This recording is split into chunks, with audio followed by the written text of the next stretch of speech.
Tapi sebagus-bagus doa itu kalau didahului sholat sunat 2 rakaat. Mana yang paling bagus? Sebelum doa itu sholat sunat dulu 2 rakaat. Sholatnya apa Pak Ustaz? Ya terserah. Kalau kebetulan pagi sholat duha, kalau kebetulan mau tidur malam sholat witir. Tidak pagi tidak malam sholat sunat mutlak.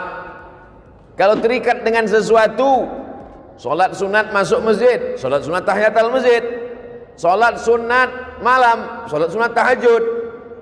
Sholat sunat tidak terikat dengan apapun, sholat sunat mutlak namanya. Usollinya usolli sunnatan, usolli saya sholat sunat 2 rakaat karena Allah subhanahu wa ta'ala. Kalau ada hajat tertentu, usolli sunnatal hajat rakaataini lillahi ta'ala. Setelah itu sama seperti sholat tahiyatul masjid, habis selesai itu barulah berdoa kepada Allah, mintalah kepada Allah. Yang kedua, doa itu diawali dengan solawat kepada Nabi sallallahu alaihi wasallam. A'udzubillahi minasyaitonirrajim. Bismillahirrahmanirrahim. Alhamdulillahi rabbil alamin. Wassalatu wassalamu ala asyrafil anbiya'i wal mursalin wa ala alihi wa sahbihi ajma'in. Doa kita tergantung-gantung antara langit dan bumi. Tak diterima Allah subhanahu wa ta'ala kalau tidak dengan solawat. Saya tak percaya Ustaz Somad. Itu buktinya waktu sholat subuh. Sholat subuh itu tak ada solawatnya. Ada.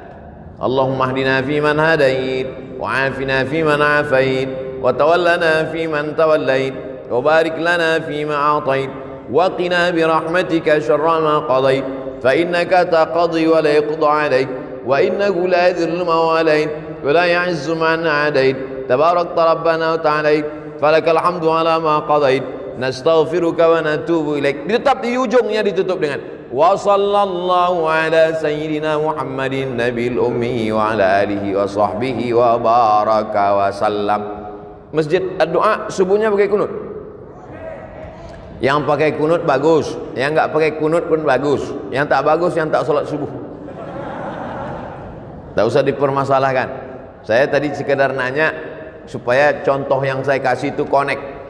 Salat sunat dulu bagus, diawali dengan solawat, berwudu. Iyalah Pak Ustaz, mestinya berwudu dulu baru sholat sunat. Mana tahu habis sholat sunat wudunya batal. Lalu kemudian dia tajdidul wudu namanya, memperbaharui wudu. Wudu ini bagus. Oleh sebab itu maka dia berwudu dulu bersih. Tapi ini bukan rukun, bukan syarat, bukan wajib. Berwudu ketika berdoa bukan rukun, bukan syarat, bukan wajib, tapi sunat. Mana tahu ada orang ketika diminta, saya misalnya sedang duduk-duduk, datang jamaah, Ustaz Somad, tolonglah bacakan air nih Ustaz, anak saya sakit Pak Ustaz. Langsung aja saya baca. Bismillahirrahmanirrahim. Alhamdulillah rabbil alamin arrahmanir rahim maliki yaumiddin. Iyyaka na'budu wa iyyaka nasta'in shiratal mustaqim. Shiratal ladzina an'amta 'alaihim ghairil maghdubi 'alaihim waladdallin. Amin. Allahumma shalli ala sayyidina Muhammad wa ala ali sayyidina Muhammad. Allahumma shfi mardana, sembuhkanlah anak kami ya Allah. Tawil umrahu, panjangkan umurnya ya Allah. Sahih jasadahu, sehatkan badannya ya Allah. Wa sallallahu ala sayyidina Muhammad walhamdulillah rabbil alamin. Habis itu baru diminum.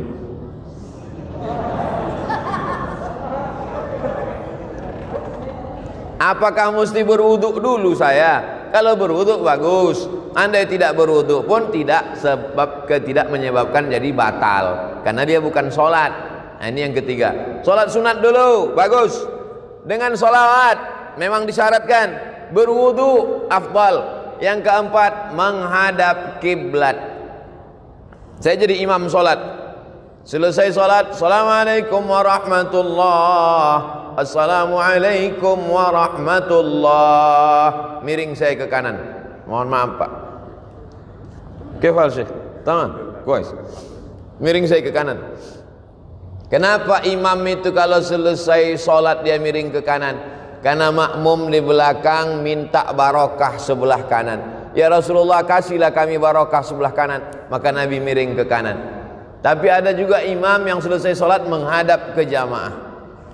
Imam masjid ad-doa miring ke kanan atau ngadap ke jamaah? Kanan. Nampaknya sudah lama tak sholat berjamaah. Yang miring ke kanan baik, yang menghadap ke jamaah bagus. Yang ngadap ke kiblat nggak balik-balik ke belakang juga nggak apa-apa, karena sholatnya udah selesai. Jangan kelahi gara-gara itu. Nabi menghadap ke belakang, Nabi menghadap ke jamaah. Kenapa Nabi menghadap ke jamaah? Nabi mau inspeksi, memeriksa satu-satu. Asyahidun fulan, asyahidun fulan, asyahidun fulan. Mana si fulan, mana si fulan? Kenapa tidak datang sholat berjamaah, kata Nabi. Sekarang kalau ditanya begitu, mana si fulan? Protokol kesehatan, Pak Ustaz. Mana si fulan? Nah, jadi kita tetap sholat berjamaah ke masjid dengan ikut protokol kesehatan, pakai masker, jaga jarak, cuci tangan, hand sanitizer, dan lain sebagainya. Jadi jangan ini jadi alasan. Kenapa nggak ke masjid? Covid, Pak Ustaz. Padahal sebelum Covid datang memang nggak ke masjid juga. Nah, alhamdulillah masjid di Lampung tetap ramai, tapi tetap kita jaga jarak, tetap. Yang di atas ini nampaknya ada dispensasi. Nah, oleh sebab itu ini yang keempat, bahwa menghadap kiblat. Karena kiblat itu fawalli wajhaka syatral masjidil haram. Hadapkanlah arah wajahmu ke Masjidil Haram. Bukan Allah di dalam Ka'bah itu, na'udzubillah. Laisa kamitslihi syai'un. Allah tak sama dengan makhluk. Walam yakul lahu kufuwan ahad. Kenapa kalau salat itu menghadap ke arah kiblat? Karena kiblat itu qiblatud du'a. Karena kiblat arah Ka'bah itu adalah qiblatud du'a.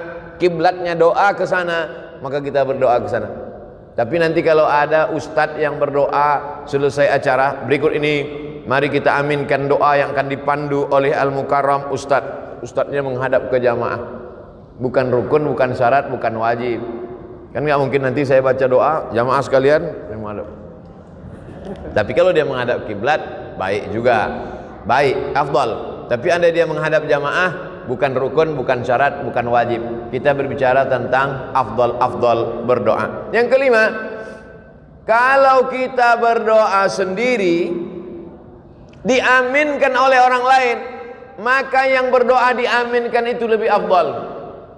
Qad ujibat da'watukuma, doa kalian berdua dikabulkan Allah. Padahal yang berdoa satu orang. Yang berdoa itu Nabi Musa alaihissalam, tapi yang mengaminkannya Nabi Harun. Rabbi shrah li sadri, lapangkan dadaku. Wa yassir li amri, mudahkan urusanku. Wahlul 'uqdatam min lisani, hilangkan sesuatu yang mengganggu lidahku. Yafqahu qawli, supaya aku bicara orang lain faham. Saya sudah bicara 27 menit. Dimulai jam 4, sekarang jam 4 27 menit. Paham tak jamaah selama saya bicara 27 menit nih? Rabbi shrah li sadri wa yassir li amri wahlul 'uqdatam min lisani yafqahu qawli waj'al li waziran min ahli, jadikanlah untukku seorang penolong, Haruna akhi, Nabi Harun yang menyelamatkan, menolong aku menghadapi Bani Israel. Ya Allah, Nabi Harun mengaminkan, amin. Ini sekarang banyak orang berdoa, yang lain tak ada mengaminkan. Allahumma inna nas'aluka salamatan fid din wa afiatan fil jasad wa ziyadatan fil ilmi wa barakatan fil rizqi wa taubatan qabla al maut. Yang lain diam aja, terserah kau lah, mau kabul mau tidak. Jadi kita menyebutkan amin. Amin artinya kabulkanlah ya Allah. Itulah mengapa selesai baca Al-Fatihah amin. Karena Al-Fatihah itu setengahnya pujian, setengahnya doa. Bismillahirrahmanirrahim, pujian. Alhamdulillahi rabbil alamin, pujian. Ar-Rahmanirrahim, pujian. Maliki yaumiddin, pujian. Nah, masuk ayat yang kelima, setengahnya pujian, setengahnya doa. Iyyaka na'budu wa iyyaka nasta'in. Kepada Engkau kami menyembah, kepada Engkau kami minta. Minta apa? Ihdinas siratal mustaqim. Tunjukkan kami jalan yang lurus. Jalan yang mana? Siratal ladzina an'amta alaihim, jalan yang pernah kau berikan kepada 4 orang. minan nabiyyin was-siddiqin wasyuhada was-salihin. Tapi bukan jalan yang kau berikan kepada dua orang. Ghairil maghdubi alaihim waladdallin.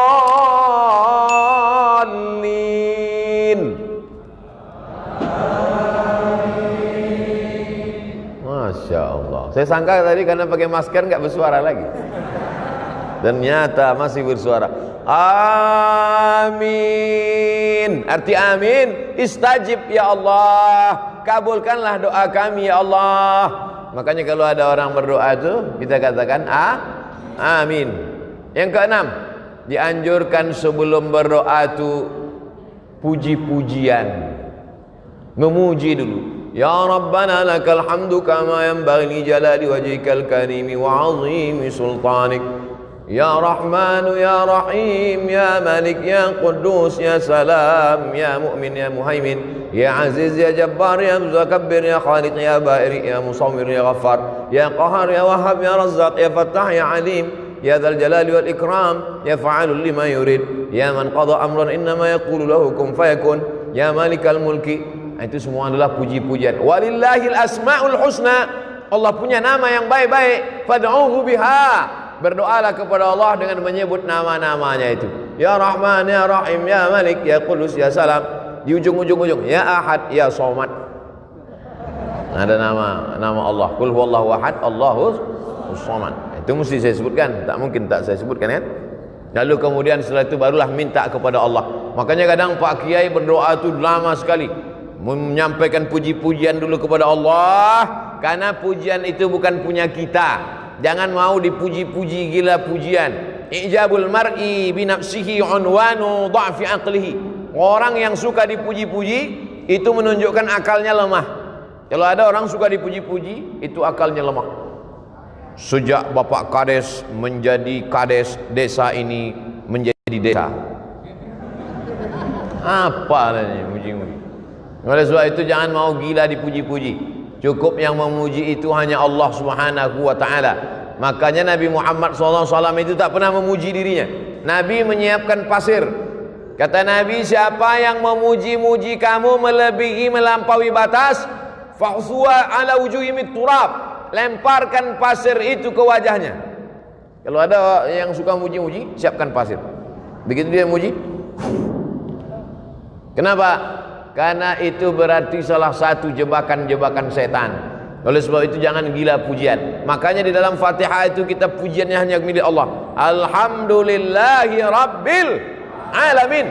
Segala puji milik Allah Subhanahu wa ta'ala. Jadi yang kita puji itu Allah. Maka setelah itu barulah kita memuji Nabi Muhammad SAW. Lalu kemudian memuji Allah, memuji Nabi, memuji malaikat-malaikat, memuji orang-orang soleh. Nah, itu kemudian barulah berdoa kepada Allah Subhanahu wa ta'ala. Itu yang keenam. Yang ketujuh adalah bahwa kita berdoa itu ud'u rabbakum tadarru'an wa khufyah. Berdoalah kamu kepada Allah itu tadarru'. Tadarru' artinya rendah diri, rendah hati, merendah. Makanya kadang ada orang yang berdoa itu sampai menangis. Apalagi doa malam i'tikaf 10 Ramadan. Berdoa, ya Allah. Kau kenapa menangis? Baju hari raya belum beli Pak Ustaz. Dua kemungkinan. Ada orang sakit atau pejabat lewat. Kalau ambulan lewat dulu ada orang sakit atau pejabat lewat. Sekarang tambah satu lagi, ustadz lewat. Ustadz sekarang lewat pakai ambulan juga. Bukan pakai ambulan, pakai sirine. Nah, yang ketujuh ini adalah bagaimana kita berdoa itu merendahkan diri. Ya Allah, aku hambamu yang banyak dosa. Ya Allah, mataku berdosa, telingaku berdosa, otakku berdosa, hatiku ini angkuh, sombong. Ilahi lastu lil firdausi ahla. Aku tak layak masuk surga ya Allah. Wala aqwa 'alan naril jahimi. Tapi aku juga tak kuat masuk neraka ya Allah. Dzunubi mithlu adadir rimali. Dosaku sebanyak pasir di pantai, sebanyak buih di tengah lautan ya Allah. Tapi aku yakin dan percaya, fa innaka ghafirudz dzambil azimi, engkau pengampun dosa-dosa. Faghfirli, ampunkanlah dosaku ya Allah. Allahumma anta rabbi, la ilaha illa anta khalaqtani, wa ana abduka wa ana ala ahdika, aku ni hambamu ya Allah. Ala ahdika, aku ni berada dalam perjanjian denganmu ya Allah. Wa wa'dika mastata'tu, a'udzubika min syarri ma sana'tu, abu'u laka bi ni'matika alayya. Aku datang membawa nikmat, nikmat mata, nikmat telinga, nikmat sehat, nikmat suara, nikmat badan, nikmat otak, nikmat jantung, nikmat hati, nikmat buah pinggang, nikmat paru-paru. Wa abu bidzambi, aku datang membawa nikmatmu, tapi justru aku datang membawa dosa yang begitu banyak. Faghfirli, ampunkan aku ya Allah. Fa innahu la yaghfirudz dzunuba illa anta, tidak ada yang bisa mengampunkan dosa ini, hanya engkau ya Allah. Begitu kalau doa minta ampun. Ini preman baru tobat, ya Allah aku minta ampun, terserahlah mau kau ampunkan, ampunkan, tidak pun nggak apa-apa. Gimana orang berdosa tapi tak merasa dirinya berdosa, tak mengaku berdosa? Fabeku, kata Nabi, menangislah kamu. Kalau kamu belum sanggup menangis, buat dirimu seakan-akan menangis. Oleh sebab itu maka buat diri kita ini merasa rendah, merasa hina, merasa tak ada apa-apa, merasa kita akan mati, merasa kita akan masuk ke liang lahat dijepit oleh tanah, merasa amal kita tak bisa menolong kita. Oleh sebab itu maka ketika kita sedang merasa diri kita rendah, man tawadha'a lillah, siapa yang merendahkan dirinya karena Allah, illa rafa'ahu Allah, maka Allah akan mengangkat derajat dia insyaallah. Ini semua jamaah yang merendahkan diri di bawah ini akan diangkat Allah derajatnya. Yang di atas ini udah diangkat. Yang di atas sudah diangkat. Anak-anak muda ini soleh-soleh semua insyaallah. Ibu-ibu ini solihah-solihah semua insyaallah. Nah, jadi kalau ada orang mengatakan agama Islam merendahkan perempuan, agama Islam melecehkan perempuan, agama Islam diskriminatif terhadap perempuan, datanglah kalian ke Lampung biar kalian lihat perempuan dinaikkan derajatnya, tempatnya tinggi. Entah naik derajat, entah lambat datang, wallahu a'lam. Tapi insyaallah baik-baik. Karena ibu yang solehah-solehah inilah maka anak-anaknya soleh-soleh semua. Betul? Lalu kemudian yang ke-8, berdoa kepada Allah itu, la tajhar bi salatika, jangan suaramu melengking terlampau tinggi, wala tukhafit biha, jangan pula sampai tak kedengaran, wabtaghi baina dzalika sabila, carilah antara itu, jangan melengking terlampau tinggi, jangan pula sampai tak ada suara sama sekali. Wabtaghi baina dzalika sabila, cari yang pertengahan, berdoa pertengahan. Ini kadang ada orang berdoa sampai tak kedengaran sama sekali. Apa yang kau minta tadi? Antara aku dengan Tuhan aja. Sebetulnya kalau kita nggak bersuara, Allah tahu nggak? Tahu. Wa na'lamu ma tuwaswisu bihi nafsuh. Aku tahu apa yang berbisik-bisik dalam dirimu. Wa nahnu aqrabu ilaihi min hablil warid. Kami lebih dekat daripada urat lehermu sendiri, daripada urat nadimu sendiri. Kami lebih dekat, kata Allah. Jadi sesungguhnya kalau kita berdoa, kita buat bersuara, itu sesungguhnya bukan untuk Allah, tapi untuk meyakinkan diri kita. Ya Allah, ini aku ternak puyuh, di kandangnya ada 1000 ekor. Tolong jangan sampai nanti gara-gara suara pesawat puyuh-puyuh ini stres nggak bertelur. Meyakinkan diri kita, dan kalau didengar oleh orang di sebelah kita diaminkannya, dan malaikat-malaikat ingin mengaminkan doa kita. Itu sebenarnya. Tapi kemudian jangan kita berdoa terlampau melengking seperti orang marah-marah. Ini sekarang banyak orang doa seperti marah. Allahumma inna sallallahu fiddin wa antum fil jasad wa antum maut. Allahumma inna nas'aluka salamatan fid din wa afiyatan fil jasad wa ziyadatan fil ilmi wa barakatan fil rizqi wa taubatan qablal maut. Begitu kalau berdoa, dirayu Allah itu. Sama lah macam kita buat proposal ke rumah Pak Camat. Wahai Bapak Camat, kami mau buat acara 17 Agustus. Tolonglah satu tiang untuk Panjat Pinang. Tentu keluar bantuan dari camat. Coba kalau minta satu tiang. listrik. Panggil Pak Camat, Satpol PP, bawa nih ke rumah sakit jiwa, gila ini gitu. Oleh sebab itu maka kita ini merayu kepada Allah Subhanahu wa taala dengan cara apa? Dengan cara yang bisa, yang kita mampu, kita berharap kepada Allah Subhanahu wa taala. Yang kesembilan, kalau berdoa itu tangannya naik ke atas. Nabi sallallahu alaihi wasallam naik ke atas mimbar, sahabat di bawah. Sahabat yang di bawah itu melihat apa kata sahabat? Bayadha ibataihi, kami melihat putih ketiak Nabi. Jadi Nabi itu jubahnya lengannya besar. Jubah orang-orang di Mesir, jubah lengan itu besar. Jadi Nabi itu ngangkat tangan gini sampai nampak putih ketiak Nabi. Apa pelajaran dari hadis ini? Bahwa Nabi itu kalau berdoa ngangkat tangan ke atas. Pelajaran yang kedua, bahwa Nabi itu sangat putih, saking putihnya ketiaknya pun putih. Kita memang tak melihat Nabi, tapi hadis Nabi itu menceritakan bagaimana putihnya kulit Nabi SAW. Sekarang anak gadis iklannya ketiak hitam. Lalu kemudian apa maknanya? Nabi yang sudah dijamin Allah masuk surga, yang dikabulkan doanya, tapi tetap mengangkat tangan ke atas. Ini sekarang ada pula orang berdoa tangannya di atas meja. Itu apa maknanya? Ada orang berdoa tangannya di atas lutut. Maksudnya terserah ya Allah, mau kasih, tidak pun enggak apa-apalah. Mintalah, kalau kamu berdoa itu ihris ala ma yanfa'uk, bersemangatlah engkau atas sesuatu yang bermanfaat untukmu.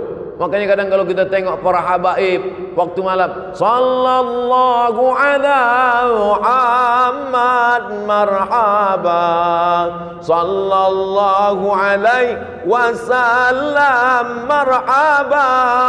Tengok naik Habib Umar bin Hafiz, naik tangannya ke atas. Tuan-tuan Syekh naik tangannya ke atas.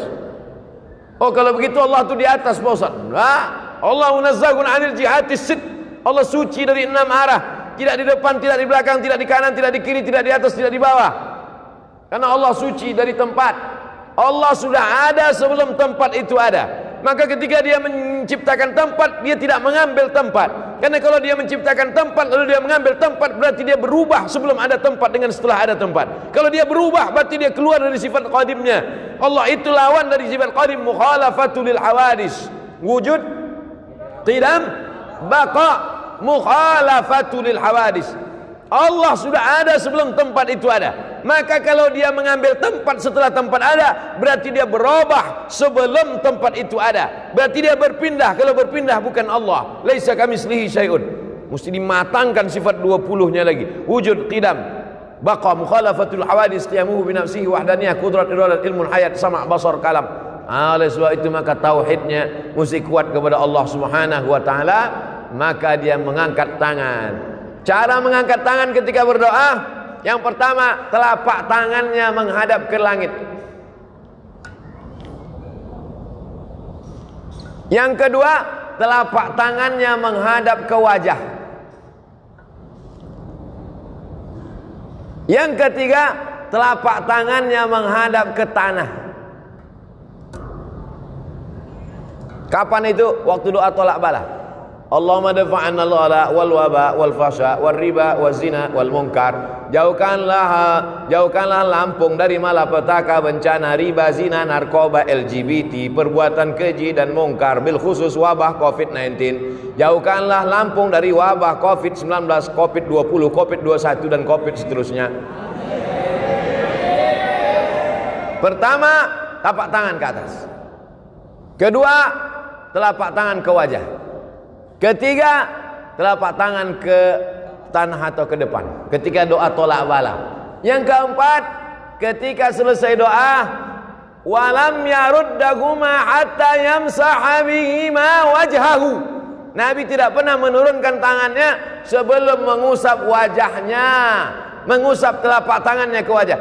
Subhana rabbika rabbil izzati amma yasifun, wa salamun alal mursalin, walhamdulillahi rabbil alamin. Kenapa mengusapkan tapak tangan ke wajah? Karena ketika berdoa, innallaha hayyun karimun, Allah itu maha mulia, Allah itu maha hidup, Allah itu maha dermawan. Innallaha yastahyi, Allah malu ketika ada dua tangan diangkat, ayyaruddahuma sifran, tangan itu pulang dalam keadaan kosong. Allah malu melihat tangan hambanya itu kosong. Maka setiap tangan yang diangkat berdoa, diturunkan Allah rahmat ke wajah. Tapi katanya hadis mengusap wajah itu hadisnya dhaif Pak Ustadz. Memang betul hadisnya dhaif. Tapi karena jalurnya banyak, maka derajatnya naik menjadi hadisun hasan. Begitu kata Imam Ibnu Hajar Al-Asqalani dalam kitabnya Bulughul Maram min Adillatil Ahkam. Bulughul Maram min Adillatil Ahkam, disyarah oleh Imam As-San'ani dalam Subulus Salam, syarah Bulughul Maram. Oleh sebab itu selesai salat, mengangkat tangan, mengusap ke wajah. Yang enggak ngusap wajah, enggak apa-apa, jangan salahkan. Ngangkat tangan, ngusap wajah, betul. Ngangkat tangan, enggak ngusap wajah, enggak apa-apa. Enggak ada angin, enggak ada hujan, tiba-tiba ngusap wajah. Ini enggak apa-apa juga. Mana tahu dia sedang ada apa, tarik mata segala macam. Nah, ini yang ke-8. Berikutnya yang ke-9. Yang ke-9 saat kita berdoa itu adalah bahwa kita penuh keyakinan bahwa doa kita dikabulkan Allah Subhanahu wa taala. Ud'ullaha wa antum muqinuna bil ijabah. Berdoalah kamu kepada Allah wa antum muqinun, bahwa kamu yakin seyakin-yakinnya bahwa doa kamu dikabulkan Allah Subhanahu wa taala. Ustaz Somad, ya, saya sudah berdoa, kenapa tak dikabulkan Allah Pak Ustaz? Apa doamu? Saya ingin punya anak Pak Ustaz. Berapa umurmu udah? Udah 40 tahun, belum juga punya anak Pak Ustaz. Kenapa? Belum nikah. Jadi doa ini ada juga syaratnya. Tak mungkin turun anaknya langsung dari planet Mars kan? Emangnya Mr. Bean? Oleh sebab itu ada sebabnya. Itu makanya ada hukum sebab akibat. Begitu juga kadang jamaah ini komplain sama Ustaz, kenapa doa saya nggak dikabulkan Pak Ustaz? Masa saya sudah menikah sekian tahun nggak ada anak? Itu tetangga saya baru nikah Januari, April lahir.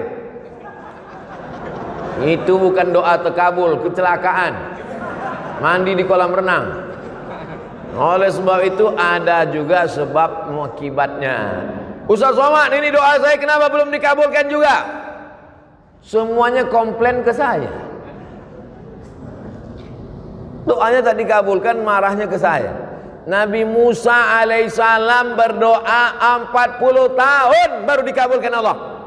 Kamu komplain sama saya doamu tak dikabulkan Allah. Nabi Musa Khalilullah, kekasih Allah, 40 tahun berdoa baru dikabulkan Allah.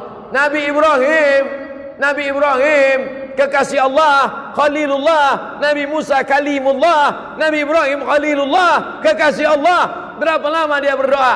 Nabi Ibrahim berdoa 86 tahun. Doanya Rabbi habli minas sholihin. Nabi Ibrahim minta anak soleh 86 tahun baru lahir Ismail. 99 tahun baru lahir Nabi Ishak.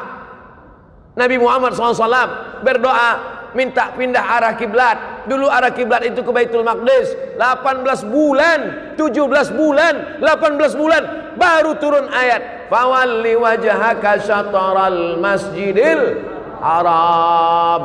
Nabi Musa 40 tahun, Nabi Ibrahim 86 tahun, Nabi Muhammad 17 bulan.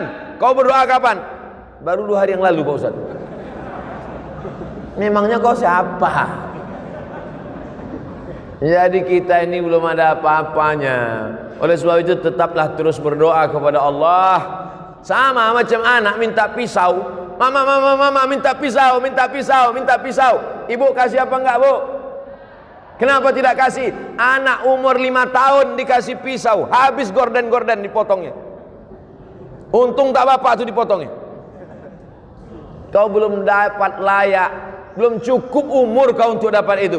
Ini banyak nih adik-adik ini minta mobil, baru kelas 1 SMA. Ya Allah kasihlah aku mobil. Kalau kau dikasih mobil tak apa-apa kerjamu, habis tiang listrik itu kau panjat. Oleh sebab itu belum ada ilmu yang lebih mengerti tentang kita itu adalah Allah Subhanahu wa ta'ala. Yang terakhir yang ke-10. Yang ke-9, yakinlah bahwa Allah kabulkan. Yang ke-10, kita mesti masuk salah satu dari yang tiga ini. Ini yang ke-10. Pertama, mendoakan. Kedua, didoakan. Ketiga, minta doa. Kita mesti masuk di antara yang tiga. Pertama, mendoakan. Kedua, didoakan. Ketiga, minta doa. Maka saya minta doa sama jamaah. Boleh? Karena saya mengatakan tidak boleh keluar dari tiga. Mendoakan orang lain, didoakan oleh orang lain, minta doa kepada orang lain. Maka saya minta doa kepada seluruh jamaah Masjid Ad-Doa. Karena seumur hidup saya baru inilah ada masjid namanya Masjid Ad-Doa. Ada Masjid Al-Ikhlas, ada Masjid At-Taqwa, Masjid Ad-Doa. Udah banyak saya ceramah, baru ada di Lampung. Masjid Ad-Doa. Nanti kalau ada yang nanya, apa judul ceramah Ustaz Somad tadi? Ad-Doa. Di mana? Di Masjid Ad-Doa. Berapa isinya? 10. Berapa lama dia ceramah? 60 menit. Apa yang disampaikannya? 10 adab berdoa. Apa aja yang 10 itu? Aku tak ingat.